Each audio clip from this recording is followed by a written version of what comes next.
വചനം 102 വാക്കർത്ഥം. ഫമൻ അപ്പോൾ ആർ ഏതൊരുവൻ സഖുലത്ത് ഘനമുള്ളതായി മവാസീനുഹു അവൻ്റെ തൂക്കങ്ങൾ ഫഉലായിക എന്നാൽ അക്കൂട്ടർ ഹുമുൽ മുഫ്ലിഹൂൻ അവർ തന്നെ വിജയികൾ.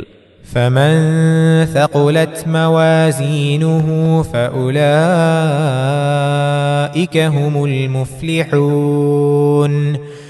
അപ്പോൾ ആരുടെ സൽക്കർമ്മത്തിൻ്റെ തൂക്കങ്ങൾ ഘനമുള്ളതായോ ആ കൂട്ടർ തന്നെയാണ് വിജയികൾ. വചനം 103 വാക്കർത്ഥം.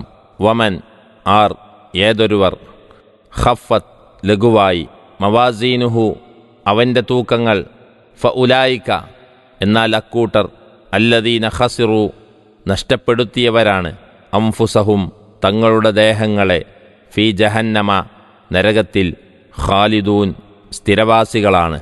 ومن خفت موازينه فأولئك الذين خسروا أنفسهم في جهنم خالدون. ആരുടെ തൂക്കങ്ങൾ ലഘുവായിപ്പോയോ അവരാണ് തങ്ങളുടെ സ്വന്തം ദേഹങ്ങളെ നഷ്ടപ്പെടുത്തിയിട്ടുള്ളവർ, അതായത് നരകത്തിൽ സ്ഥിരവാസികൾ. വചനം 104 വാക്കർത്ഥം. തൽഫഹു എരിക്കും കരിക്കും വുജൂഹഹും അവരുടെ മുഖങ്ങളെ അന്നാറു അഗ്നി നരകം വഹും അവരാകട്ടെ ഫീഹ അതിൽ കാലിഹൂൻ മുഖം ചുളിക്കുന്നവരായിരിക്കും പല്ലിളിക്കുന്നവരായിരിക്കും. تلفح وجوههم النار وهم فيها كالحون.